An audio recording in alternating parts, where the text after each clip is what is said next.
Hi guys, remember when Liz Truss talked about cheese? Well, Boris Johnson also claimed some years ago that leaving the European Union would mean that Britain could have an opportunity to sell more high-quality, affordable products to Canada.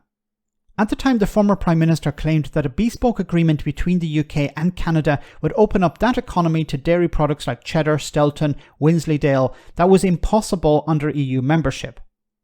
Currently, the negotiations between the two countries are going nowhere, and at the end of this year, the rollover deal that the UK had with Canada will end.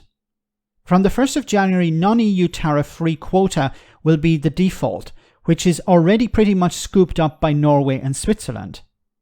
This will mean an import tariff of 245% will be imposed on UK imported cheese to Canada. Because the European Union already has a deal with Canada, it's in a much more favourable position. This is just another example of how being outside the EU is bad and being part of it benefited the UK. Brexiteers had said that leaving the European Union would open up new markets for British exporters, but it seems that reality and protections for local producers in those countries have proved the likes of Boris Johnson and Nigel Farage completely wrong. The Canadian government has been pressuring the UK to lower its import standards for products like beef in a similar way that a potential US trade deal would work. This will be detrimental for British beef farmers who are already suffering the consequences of the terrible Australian trade deal.